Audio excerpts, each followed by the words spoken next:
여러분, 이번 강의 시간에는요, 우리 교회가 과연 예수님의 강림으로 완성될 그 세상의 종말에 관하여 어떻게 믿고, 어떻게 행동하고, 어떻게 기다려야 하는지에 관하여 살펴보고서 이를 통해 주시는 영적이고 육적인 긴장과 교훈, 그리고 이를 통한 삶의 가이드라인을 받아보는 그런 유익한 시간을 좀 가져보겠습니다.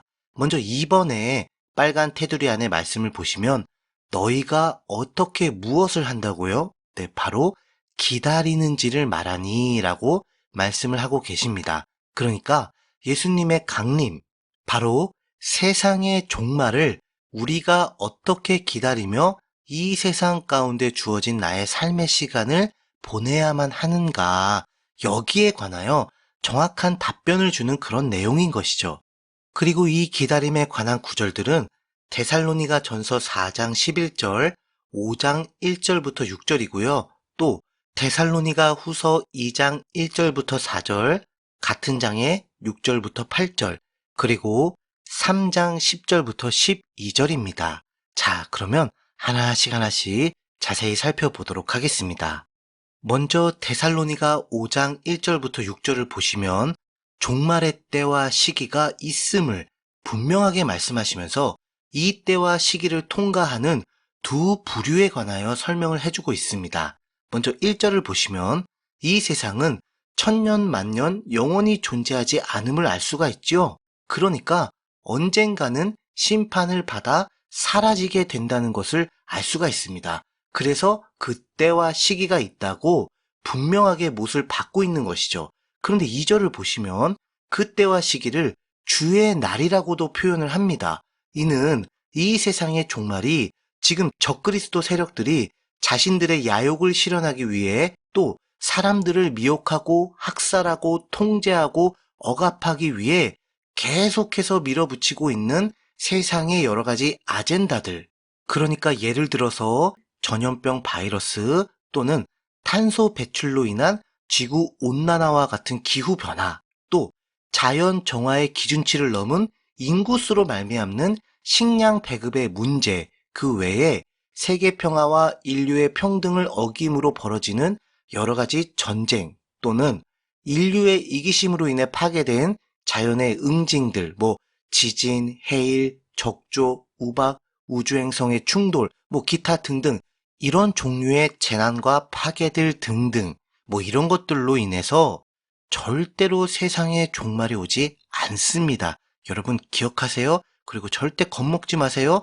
그들이 주장하는 그런 아젠다들로는요, 절대로 이 세상의 종말은 오지 않습니다. 그건 새빨간 거짓말이자 그들이 궁극적으로 실현하고자 하는 세계 단일 정부, 세계 단일 종교, 세계 단일 법, 세계 단일 경제, 세계 단일 언어를 위한 그들의 미혹의 사전 작업일 뿐이에요.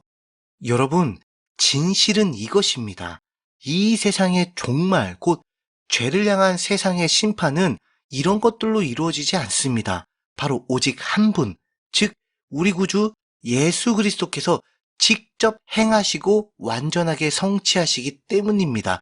그분 손에 의해서 이 세상의 종말이 오게 되기 때문이에요. 그래서 아까 본 2절 서두에 세상의 종말, 곧 그때와 시기를 주의 날이라고 분명하게 못을 박은 거예요. 이 때와 시기를 주관하시는, 그래서 세상의 심판을 통해 그 종말과 그 종말을 기점으로 새롭게 영원히 시작되는 그 영원한 하나님 나라라는 그 제국, 바로 새하늘 새 땅의 그 실현을 완성하시는 이는 오직 우리 주님 한 분이란 뜻이에요. 그러니까 우리들은요, 적그리스도와 그 추종 세력들을 두려워하지 말고요, 오직 한 분, 바로 우리 구주 예수 그리스도만을 경외합시다. 그들에게 겁먹지 말고요, 오직 우리 주님 앞에 철저하게 무릎 꿇고 그분의 절대 주권을 철저하게 인정하며 경외합시다. 이제 장차 임하게 될 그 주의 날, 그 주의 날에 우리는 구원을 받지만 저들은 하나님의 그 진노의 심판 앞에 영원불변한 지옥 형벌을 받게 되기 때문이죠. 그런데요, 우리가 여기서 주목해야 할 포인트가 하나 더 생겨납니다. 그것은 바로 이 주의 날이 도둑과 같이 이르게 된다는 것이죠. 그러니까 마치 도둑이 어느 집을 털기 위해 대낮에 그 집 사람들이 다 깨어서 이리저리 막 움직일 때 그때 오는 것이 아니라 한밤중에, 그것도 다들 깊은 잠에 빠져서 비몽사몽할 때, 전혀 깨어있지 않고 세상을 분간하지 못한 그 잠에 취해 있을 때, 그때 전혀 인기척 없이 아무 소리도 내지 않고 은밀하게 그렇게 그 집에 숨어 들어와서 도둑질을 하는 것처럼 말이죠.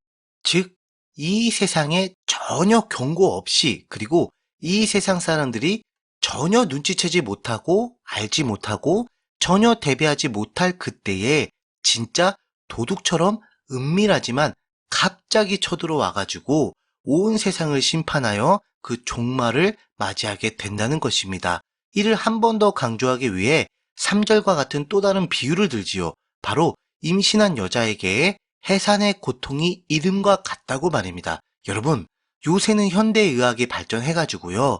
임신과 출산의 기간과 그때를 어느 정도 예측할 수가 있지요. 그래서 너무 빠르거나 또는 너무 늦으면 그에 걸맞는 의학적인 대처를 하는 것이 가능한 시대입니다. 그러나 이 데살로니가서를 기록할 당시에는 통상 어느 정도 예측은 가능했지만 지금처럼 거의 정확하게 이를 막 컨트롤할 수 있는 의학이 발전하지 못한 시대였죠. 그래서 어느 날 갑자기 그 해산의 날이 이를 수 있는 긴장감이 극도로 상승이 되는 그런 기간이 바로 만삭이 된 임산부의 해산의 과정이었습니다. 근데 여러분, 이걸 아셔야 돼요. 이 세상을 심판하여 종말의 종지부를 찍으시는 우리 주님의 그날, 즉 세상의 종말이라는 때와 시를 맞이하는 사람들은 남녀노소 빈부격차 모든 나라 모든 인종을 다 통틀어서 그 누구도 예외 없이 딱 두 부류로 나눠진다는 것을 말입니다. 그것은 바로 5절에 나오는 빛의 아들과 밤이나 어둠에 속한 어둠의 아들, 이 두 가지 부류로 나뉘어지게 된다는 거예요. 그래서 빛에 속하게 되면 그 빛으로 인하여 6절과 같이 오직 깨어 정신을 차리게 되지만, 어둠에 속하게 되면, 반대로 어둠 가운데 거하게 되면 그 어둠으로 인하여 자게 된다는 것입니다. 그래서 깨어있는 자는 4절과 같이 주의 날이 도둑과 같이 임하지 못한다고 하신 것입니다. 왜요? 자지 않고 깨어있으니까. 그러니까 도둑이 감히 내 집을 도둑질을 하려고 침범하지 못하는 것이죠. 그리고 임신한 여자의 배가 날마다 어떻게 점점 불러오는지 예의주시를 하고 있으니 그 임산부의 정확한 출산의 그 때와 시기는 모를지라도 항상 그 출산을 대비하는 그런 준비되어 있고 깨어있는 삶의 자세와 태도로 살기 때문에 우리에게는, 빛의 아들들에게는, 자지 않고 깨어있는 교회에게는, 그런 성도에게는 그날이 도적과 같이 임하지 않는다고, 갑자기 아무 준비 없을 때 맞이하는 그런 출산의 해프닝이 일어나지 않는다고 말씀해 주고 계신 것입니다. 마치 지금 이 강의를 청취하고 계신 저와 여러분들처럼, 아, 내일 당장 우리 주님이 강림하셔도 전혀 이상하지 않는 날들을 지금 살아가고 있는 거구나. 그러니 이런 종말의 때에 더욱 정신을 차리고 더욱 경계하고 더욱 깨어서 저 악한 자들의 관계를 파악해야만 하겠구나. 바로 이런 모습을 의미하는 것입니다. 그러나 안타깝게도요, 밤에 속한 자들, 그러니까 지금 자는 자들은 영락없이 도둑의 절도에 당하고 임신한 여자의 갑작스런 해산에 전혀 대비를 못하고 있게 되는 그러한 안타까운 현실을 통과하고 있는 것입니다. 자, 그러면 지금까지 살펴본 그때와 시, 바로 주님의 날이 이 세상 가운데 어떤 모습으로 또 어떤 징조를 보여주면서 이루어지는지 그 과정에 관하여 살펴보겠습니다. 먼저 데살로니가 후서 2장 1절을 보시면 주님의 강림이 이루어지는 그 순간 오직 그분의 십자가와 부활의 복음을 통해 빛의 자녀로 구원을 받은 하나님의 교회, 바로 성도는요, 그 앞에 전부 헤쳐모여야 한다고 일전에 설명드렸죠. 그런데 2절을 보시면 여러 루트를 통해서 주의 날이 곧 임한다고 전해 들은 데살로니가 교회 성도들을 향해 이런 당부를 간곡하게 전하고 있습니다. 그것은 바로 쉽게 마음이 흔들리거나 두려워하거나 하지 말아야 한다고 말이죠. 어떻게 그럴 수가 있는가? 그 정답이 바로 3절에 나옵니다. 만약 누가 이 날이 주의 날이다, 아니다, 저 날이 주의 날이다 하면서 미혹을 하려고 해도 당하지 말아야 할 것이 주의 날이 오기 전에 아주 확실한 증거, 그러니까 이 일들이 나타나기 전에는 아직 주의 날이 오기 전이니까 이 일들이 본격적으로 일어나거들랑 그때는 주의 날이 이제 곧 임한다고 생각하면 된다는 것이죠. 그렇다면 그 일들이 무엇입니까? 네, 바로 교회의 배교와 저 불법의 사람, 곧 멸망의 아들인 적그리스도의 등장입니다. 먼저 배교라 함은 영어로 보면 falling out, 즉 떨어져 나가다, 이탈하다, 탈당하다 등등으로 되어 있습니다. 이 배교를 외적으로 볼 때요, 예수 복음 외에도 구원의 길이 있으며 이러한 구원의 방법은 모든 종교에서 각자의 교리와 신앙에 다 담겨 있다고, 그래서 그 나름대로의 종교에서 말하는 그 선을 열심히 행하면 구원에 이를 수 있다라는 정말 영원불변토록 지옥 형벌에 떨어져야 마땅한 이러한 이단 교리를 서슴없이 주장하고 있는 집단들이 있죠. 세계적인 단체는 WCC나 WEA, 국내적으로 볼 때는 KNCC와 같은 배교 집단 세력들이 있습니다. 그리고 내적으로 볼 때는요, 교회의 핍박을 핑계 삼아가지고 주일 성수, 주일 예배의 자리를 슬금슬금 떠나다가 결국 교회를 떠나고 기독교 교리를 떠나며 급기야는 하나님을 믿는 신앙과 함께 예수의 복음에서까지 완전히 떠나버리는 그런 개인적인 신앙의 배교까지 전반적으로 아우르면서 포함할 수가 있겠습니다. 그리고 나머지 하나인 또 다른 사인, 바로 적그리스도의 실제적인 등장이 있기 전에는 주의 날이 임하지 않는다고 합니다.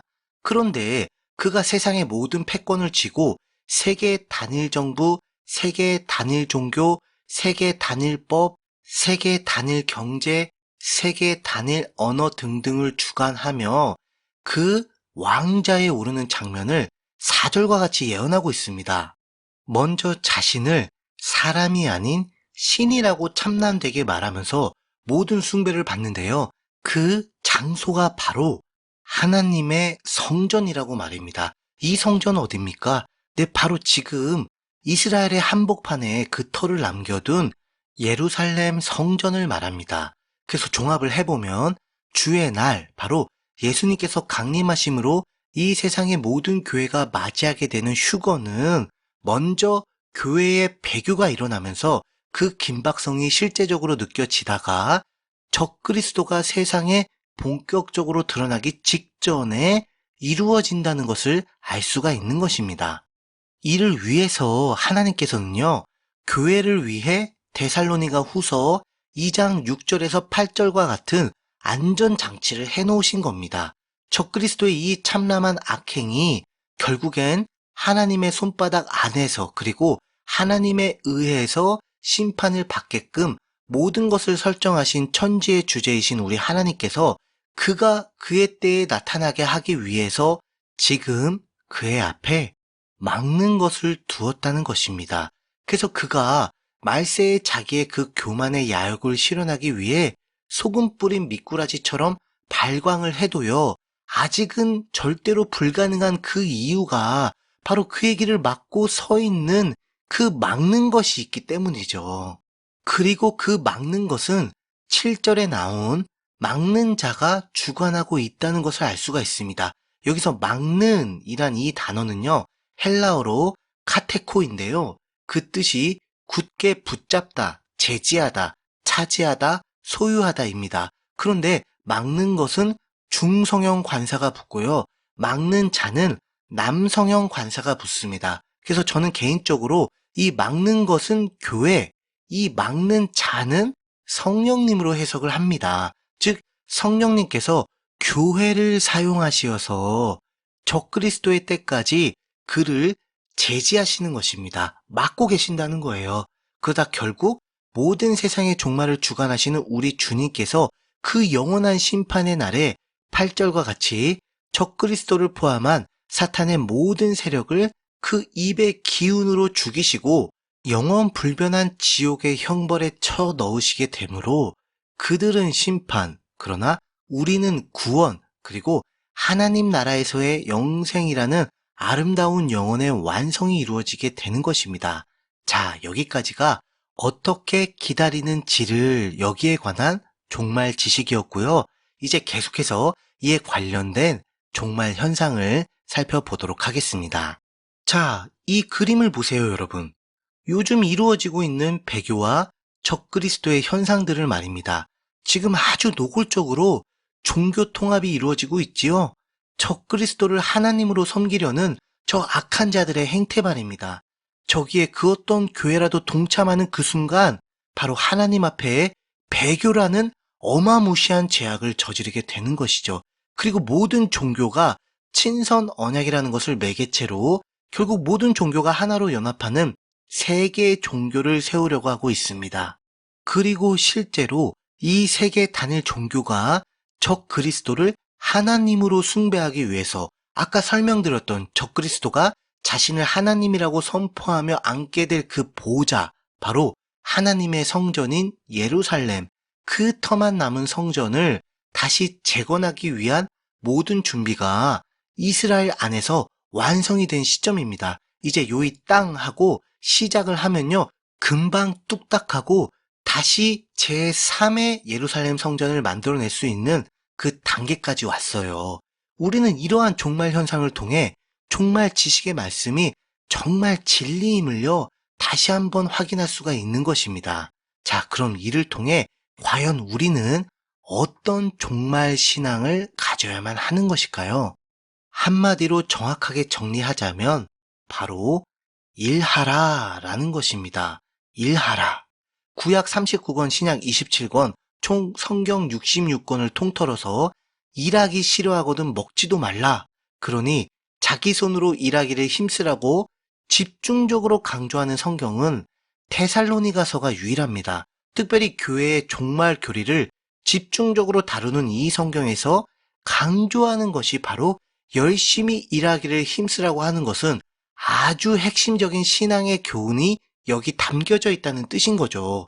물론 이 내용 말고도 거룩하라, 정결하라, 기도하라, 기뻐하라, 용서하라, 서로 사랑하라 등등 다른 성경에서도 공통적으로 나타나는 전반적인 신앙의 자세를 다루고 있기는 합니다. 그러나 유독 다른 성경과 달리 종말을 사랑하는 성도들에게 하루하루 열심히 힘써 일하면서 살아가라고 유일하게 강조하는 그런 성경이 된 이유는 무엇일까요? 바로 이 종말이라는 교리의 속성 중 하나가 그 말씀을 통해 제대로 이해하고 깨닫지 못하면 다른 교리들보다 더 심각한, 그러니까 자기 자신뿐만 아니라 세상적으로, 국가적으로, 사회적으로 큰 문제를 일으키게 되어 그 본래의 의미가 퇴색이 되고 금기시 되기 때문입니다. 그래서 우리 하나님께서는 교회의 종말에 관련된 교리를 집중적으로 가르쳐 주시는 데살로니가서에 참된 종말 신앙의 뼈대가 되는, 그러니까 종말을 향해 하루하루 살아가는 우리 교회가 가져야 할 삶의 이유와 목적에 관하여 데살로니가 전서 4장 11절과 같이 분명하게 말씀하신 것입니다. 조용히 자기 일을 하고 너희 손으로 일하기를 힘쓰라고 말이죠. 왜냐하면 종말, 이 종말을 계속 강조할 때마다 자칫 잘못하면 이런 잘못된 생각에 사로잡힐 수 있게 되기 때문입니다. 그게 뭐냐면 어차피 이 세상 모든 것은 다 심판받아 사라지고 없어진다며. 아니 그러면 우리가 지금 이렇게 힘들게 이리 치이고 저리 치이면서 일해서 먹고 살면 뭐하냐? 아니, 돈 벌어서 뭐해? 이것저것 해서 뭐하냐고. 어차피 다 사라질 텐데. 이러한 잘못된 게으름이 우리 안에 일어날 것을 아주 잘 알고 계셨기 때문입니다. 그래서 데살로니가후서 3장 10절부터 12절을 통해 이렇게 신신당부를 하신 것이죠. 누구든지 일하기 싫어하거든 먹지도 말라. 게으르게 행하여 도무지 일하지 아니하고 일을 만들기만 하지 말아라. 그날이 다가오면 다가올수록 조용히 일하여 자기 양식을 먹으라고 말입니다.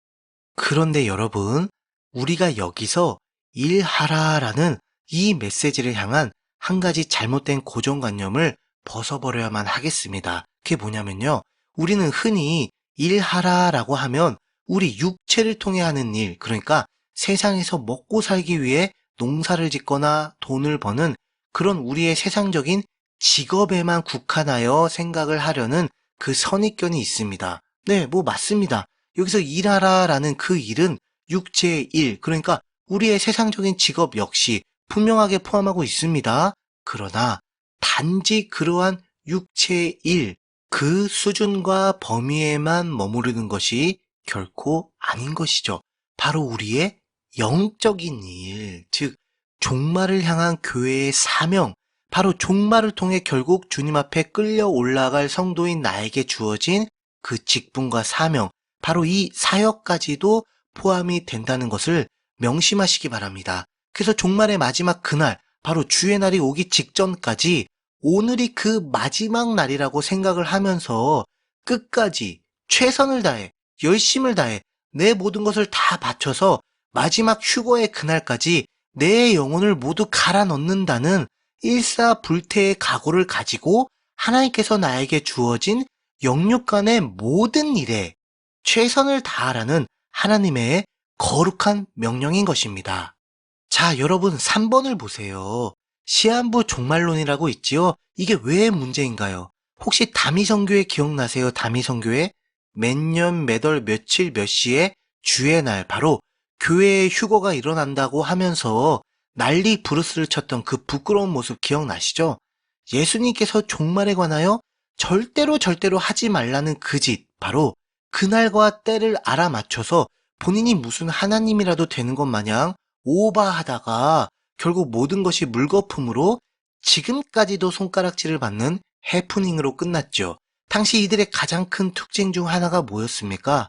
네, 자기가 하던 일, 자기가 살던 집, 자기가 하는 그 모든 것들 다 버리고 자기 가족들 다 팽개치고 그 교주가 만든 요새에 들어가서 미친 듯이 부르짖던 그 모습 기억나시죠? 잘못된 종말론에 빠지면 이렇게 영육간에 게을러지는 것입니다. 자기의 모든 일을 다 내팽개치게 되는 것이죠. 또 4번을 보세요. 극단적 종말론이라고 있지요. 이건 뭐냐면요. 모든 매사를, 모든 현상을, 모든 일들을 다 종말론에만 맞춰서 해석하려는 그런 극과 극으로 치우친 잘못된 종말론인 것입니다. 그래서 자신과 자기 주위에 있는 모든 것들을 다 종말에만 꽤 맞춰서 해석하고 받아들이려는 그런 과격한 종말 해석론인 것입니다. 그래서 자신이 주장하는 그런 종말의 메시지와 경고를 이해하지 못하고 받아들이지 못하고 거부하는 사람들을 향해 무차별적인 비난과 정죄를 쏟아붓게 되는 거죠. 그러다가 급기야는 주의 날이 이루어지는 그 교회의 휴거를 오직 예수님의 십자가와 부활의 복음을 통한 100% 하나님의 은혜의 결과인 구원으로 보지 않고 자신들의 행위, 열심, 노력, 업적, 공로, 자기 의의 결과로 왜곡하여 해석하는 보상의 개념으로 잘못된 판단을 하지요. 그래서 자기들이 정한 기준, 자기들이 전한 메시지, 자기들이 따르는 그 교리를 추종하지 않으면 구원받은 하나님의 자녀라 할지라도 휴거받지 못하고 그 재앙에 떨어지게 된다는 정말로 무서운 행위 구원론을 주장하게 되는 것입니다. 그리고 계속해서 5번을 보세요. 염세적 종말론이 있습니다. 이게 뭐냐면요. 모든 것을 다 염세적이고 비관적으로 적용하는, 이게 겉으로 보이기에는 자신이 매우 홀리하고 신령한 고차원적인 종말 신앙인이라고 생각하겠지만 자기야말로 이 종말의 때에 정말 몇 손가락 안에 꼽히는 그런 깨어있는 성도라고 생각을 하겠지만 실상 하나님 보시기에는 게으른 것을 넘어서요.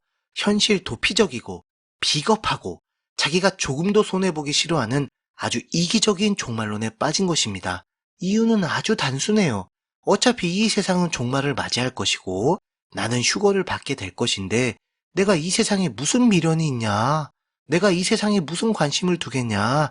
나는 이 세상에 아무런 기대도 하지 않는다고 하면서 그저 눈과 귀를 닫고 휴거될 그날만 주구장창 바라보면서 적 그리스도와 그 추종 세력들과의 싸움은 전혀 생각도 하지 않습니다. 그들과 하나도 엮이고 싶어 하지 않는, 조금도 피해보지 않고 숨어 있다가 그냥 그날만 오면 휴거만 딸랑 받고 싶어 하는 그런 도피적이고 비겁한 태도가 바로 염세적 종말론인 것입니다. 그러나 우리는 아까 분명히 살펴봤죠? 우리 하나님의 영이신 성령님께서는 우리를 통해 하나님이 정하신 주의 날, 바로 그때와 그 시까지 적그리스도와 그 추종 세력을 막고 계신다는 것을 말입니다. 그래서 우리는 이 종말의 때에 하나님께 제대로 택함받고 제대로 쓰임받고 있다는 강력한 증거가 뭐냐면요. 바로 이 적그리스도 세력들과 이 세상 속에서 추진하고 있는 그 아젠다에 정면으로 부딪혀서 맞서서 직간접적으로 저항하고 싸우고 대적하는 그 충돌이 일어나게 된다는 것입니다. 그런데 이거는 싫고 충돌하기는 싫고 그냥 휴거는 받고 싶고 그래서 나 몰라라 하고 숨어 있는 게 무슨 고차원적인 종말 신앙인가요? 그건 그냥요 고생하기 싫어서 꽁무니 빼는 그런 비겁한 종말의 도망자일 뿐입니다. 그러나 여러분 마지막으로요 6번을 보세요. 적극적 종말론. 네, 바로 이것입니다. 이것이 바로 데살로니가서를 통해서 하나님께서 우리에게 주시고 싶어 하시는 그런 종말의 태도이자 자세, 즉 조용히 자기 일을 하고 너의 손으로 일하기를 힘쓰라는 그 참된 성경적인 종말 신앙인 것이죠. 한마디로 비유하자면 이래요. 내일 지구에 종말이 온다고 할지라도 나는 오늘 한 그루의 사과나무를 심겠다. 바로 이 정신 말입니다. 여러분, 이 말 누가 처음 한 말인 줄 아세요? 대부분 스피노자라는 그 철학자가 처음 말한 걸로 알고 있지만 아니에요. 이미 150년 전에 오직 믿음, 오직 성경, 오직 예수, 오직 구원이라는 이러한 성경적이고 개혁적인 그러한 신앙을 외치며 가짜 교회 로마 카톨릭에서 우리 기독교의 종교 개혁을 이끈 그렇게 크게 쓰임받은 하나님의 종 마틴 루터가 한 말입니다. 그렇습니다, 여러분. 우리는 주의 날, 그 세상의 종말이 임하는 그날 바로 직전의 날까지, 그러니까 세상에서 일할 수 있는 그 마지막 날까지 최선을 다해서 적그리스도와 그 추종 세력을 막는 자이신 성령님의 손에 이끌려서 막는 것으로 쓰임받는 그 일, 바로 이 일에 우리는 전심전력을 해야만 되겠습니다. 그러한 마음과 태도로 살아가야만 하겠습니다. 그 일 뭐예요? 이 종말의 심판을 피해서 영원한 하나님 나라에서 영생을 누리는 그 유일한 결과를 선물로 안겨주는 유일한 그 존재 누굽니까? 바로 우리 예수 그리스도라는 나무를 심는 거예요. 그래서 이 나무에서 열리는 그 복음의 열매를 아직 잠들어 있는 자들, 아직 그 적그리스도의 추종 세력의 머리끄댕이 잡혀있는 그 불신자들이 자기 죄를 회개하는 가운데 믿음으로 그 복음의 열매를 먹고 예수님을 영접하게 해줄 수 있는 그 일에 우리가 모든 것을 올인해야겠습니다. 그 종말의 때가 오기 직전의 그날까지요. 그러니 여러분, 일하기 싫거든 먹지도 마십시오. 내가 잘못된 종말론에 빠져서 하지 말라는 짓을 하며 남을 정죄하는 교만에 빠지거나 현실을 도피하려는 도망자가 되지 마십시오. 마지막 최후의 그날까지 저 악한 자들의 아젠더에 대항하면서 한 그루의 예수 복음이라는 그 나무를 심은 열심히 자기 손으로 영육간에 일하는 그런 하나님의 자녀이자 종말의 선지자가 됩시다. 자, 이번 강의는 여기서 마치고요. 다음 마지막 강의 때 뵙겠습니다. 감사합니다.